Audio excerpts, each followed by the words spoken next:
I tried like Shopify, Squarespace, Wix, I tried WordPress, and then only when I found Webflow, I kind of found my zest that I can go in a platform and I don't know something, but I'm learning as I'm building. That is what I love so much about Webflow, and really any platform that isn't just teaching you their own proprietary way of doing things, but you're actually learning skills which can be applied far outside of that. And I guess that led me to now running almost 65 people at Flow Ninja and working with some of the biggest brands in the world. Even right now, Q1 is the best Q1 ever. We're gonna be approaching 800,000 euros just in Q1. But I'm the most dissatisfied person ever because I know what we need to do in order to continue that growth. If you are the kind of person who's made to be a CEO, you're never going to be satisfied. It just doesn't end, because that's what makes you good.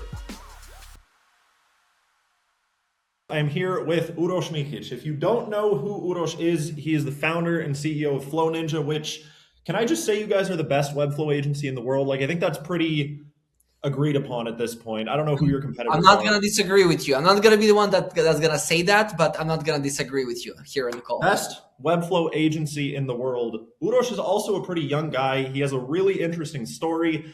And I think for everyone in our industry, it's going to be really, really interesting to hear just kind of his thoughts on everything. So first things first, for anyone who doesn't know you, Uros, who are you?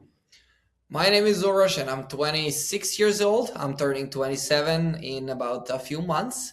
And yeah, I mean, I'm just a kid from niche who I guess didn't want to give up at any point. I had a lot of spite in me.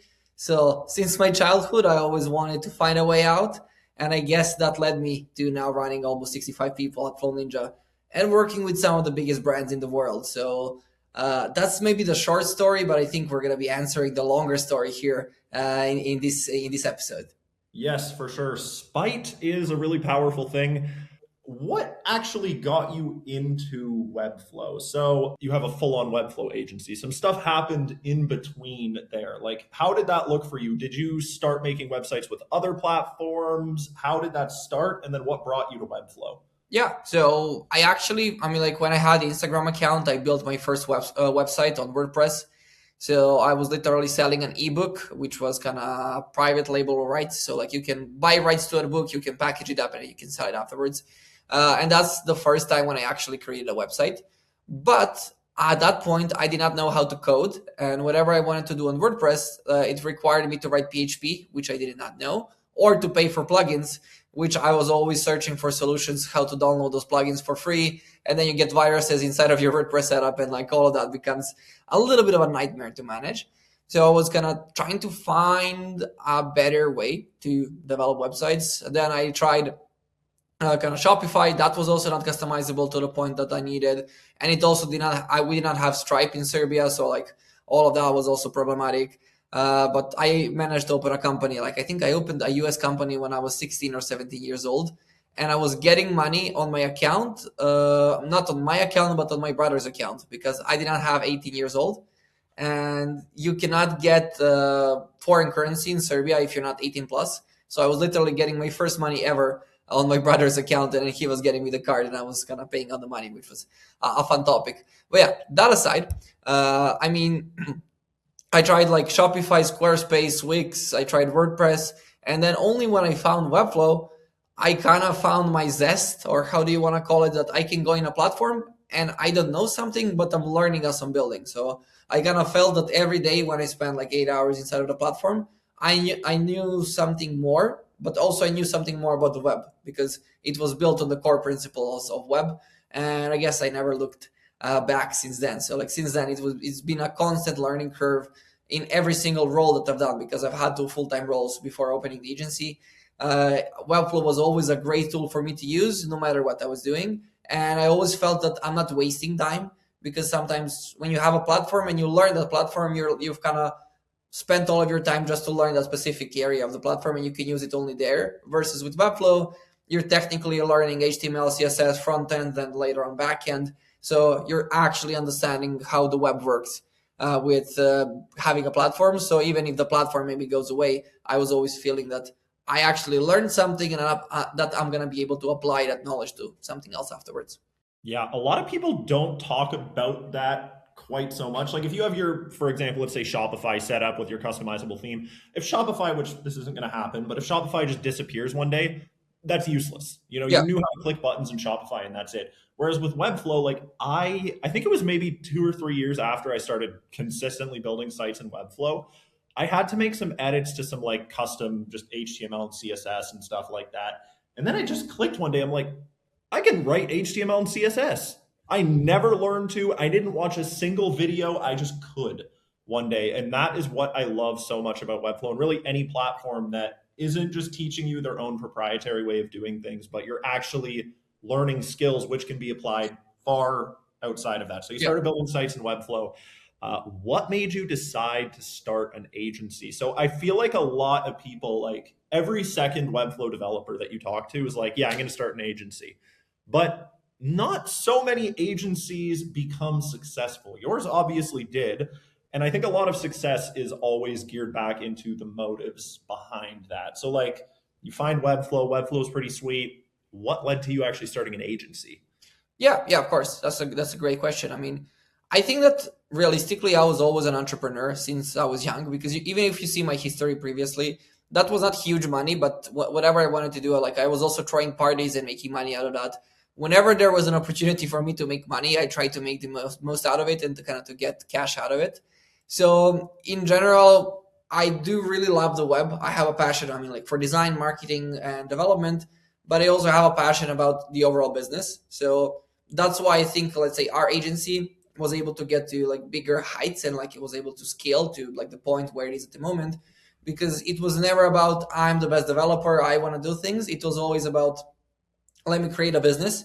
This is a really good business opportunity because one, I enjoy work, I'm passionate about what we're doing, but also it's a great opportunity for us. So we were always hyper optimizing everything inside of the business, and I was always, let's say, more focused on the business aspect of running the agency versus the creative aspect of running the agency and maybe service delivery and stuff like that. And I was trying to find people who are better than me in delivering services. And today, realistically looking at it, even our website, I would never be able to like design and develop the thing that we've designed and developed like today.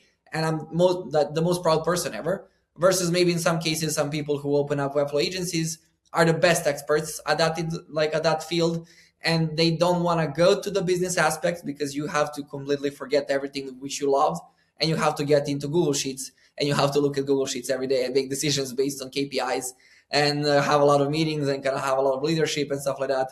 And not many people who are maybe so technical want to get into that, but that's the reality of running a successful business in the end. Yeah, that is something everybody wants to be the boss. You know, what does it mean? You want to start a business, you want to be an entrepreneur. It's because it sounds cool. But one thing that I've realized, not everyone's built for it. Not like, oh, you're not built for it, you're not going to be successful. No, there are people who love what they do so much. I met a lot of Webflow developers who like they go into Webflow, get into a trance, and then like 15 hours later, they've created the most beautiful thing and they love doing that. They might think, I want to start an agency, but you really love building websites. And if you really love building websites, own it, become the best at it. Don't just think, okay, my step forward is building an agency. See, you are different. You, as from everything you've explained from your background, it's basically how do I start something here that I can turn into something that's going to grow and make me money? That's what you're focused on optimizing. You, I think, correct me if I'm wrong, Webflow is the means to an end. Whereas for some people, it's like their tool, their craft that they hone, and that's all they want to do. And so for anyone watching this, if you're considering starting an agency, honestly think, should you? Is it the business? Is it the optimizing? Is it the systems? Because you are going to be spending more time in Google Sheets than you are in Webflow. I've been there, you know that. And I realized I'm like, this isn't for me. This is not, I like to build stuff like that I can see. I am not necessarily the ideas guy, the systems guy. I am the get in with an idea and build it. And when I took that pivot in my career is where things really started to take off, because I went, this is what I'm built for, and I'm going to do that. You did the same thing with starting an agency. So walk me through in as little time as you can, because I know you could probably talk about this for like 5 hours. What's the story? You started Flow Ninja. At this point, you said over 60, 65 people. Yeah, we have 50 full time in house, and we have some fun announcements to make about like the additional 15. So That's 65 people total. Excellent, excellent. And you're also working with Flux now, which is super Yeah. cool. So if you want to see more of Uros, also check out the Flux channel. But what did that look like? I remember, I don't know if you remember, I think when I had my agency, we were looking for like white label partners. And I think I actually talked to you directly. And I think it was just you and your brother at the time, Yeah. and seeing where things have gone since then. Like, walk me through it. It was you and your brother at the beginning, right? Yeah. So realistically, I mean, like I'm the only founder of the business. So because me and my brother have the best relationship today, but we had the worst relationship beforehand. So we were kind of trying to start the agency together, but then he decided he's gonna develop on his own. I'm gonna do things on my own. And only a little bit later on did he decide to join for us full time and kind of to be our CTO. And like he's also a partner of the company at the moment. Yeah. But that was also like an interesting take on also building up our family relationship through a business, because you spend so much time together that in the end you just need to realize how both of you work together and that you can make some good things out of it. But yeah, I mean, since day one, I wouldn't say that I was not obsessed with money, but like money was means to an end for me. I always wanted to test things, and if that meant in me, let's say, blowing 100,000 euros on an initiative, which is gonna, let's say, return zero ROI, but I'm gonna be able to learn, I would be much more happy to do that versus to spend the money on myself and have to spend money on things. So that's the philosophy that we have in the business, like for a really long time, and we've made huge mistakes. So there's like a saying: if you want to make 1 million, you have to blow 100,000 euros. If you want to make 10 million, you have to blow 1 million euros on like stupid investments. So with us, since day one, we always wanted to find a way to grow, and we were just kind of looking at initiatives where we can spend money in order to grow. I mean, like we had, let's say, boot camps, because we realistically coached almost all of our team members on how to do things. So because Serbia was a small place at that point, the market was not so developed for web developers. So realistically, looking at that, we kind of created boot camps where we had 4 to 5 people. We invested in them, and then later on they became our full-time staff, and kind of they're kind of with the company to this day. We invested in that. We invested in a lot of marketing campaigns. We invested into visiting all of our clients, and kind of like whenever we sign a client that is a potential kind of good network introduction, we sit on a plane, we go to the customer, we talk with them, we eat lunches, dinners, and like over the years, that resulted in us creating really great partnerships.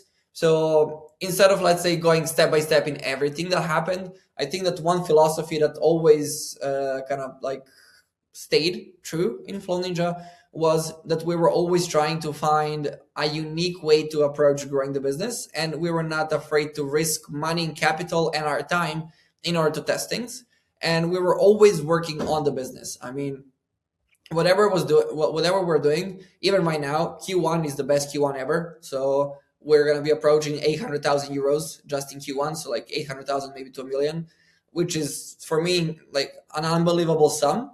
But I'm the most dissatisfied person ever, if you can say that, because I know what we need to do in order to continue that growth. So it's not like, hey, we have a lot of money, we have a lot of profits. It's like, how do we use this money to create a system in the agency that's gonna allow us to continue that growth consistently? And that was always the case before. So like there were bad times, we focused on kind of how can we make them good, but there were also good times where we did not get the fame and success get to us, and we were just focused on, let's see what's the next part.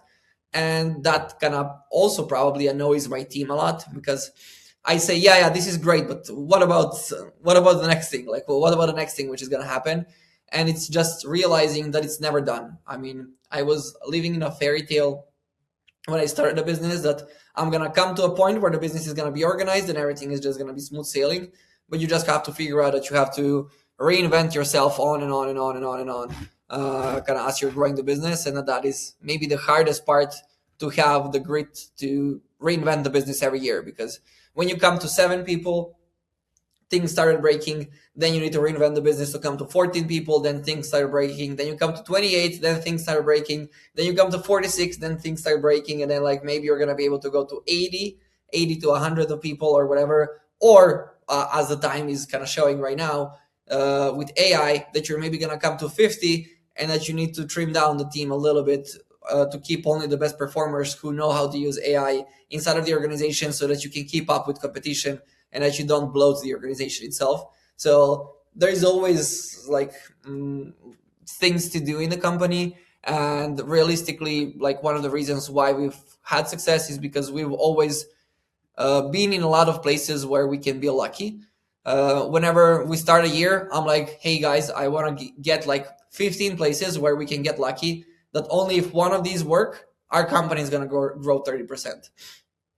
And realistically, every single time, every year, we've had, let's say, at least five those big initiatives that if they went well, we would get lucky and like we would, let's say, win in our agency growth. And that has compounded year over year, year over year, year over year. That whenever you have a lot of things every year, some of them you get lucky, they create leverage, and then you kind of start proceeding up and up and up and up and up. That is something where if you are the kind of person who's made to be a CEO, you're never going to be satisfied. It just doesn't end because that's what makes you good. That's what makes you capable of growth. The kind of person who would look and be like, oh, we made $1 million this year with decent profit margins. I'm doing okay. Now I can just sit on a beach. That kind of person is not the CEO. You can build something for yourself. But the thing is, like you said, when you're working with a lot of different people, there are always going to be big problems, big things to fix, big things to change.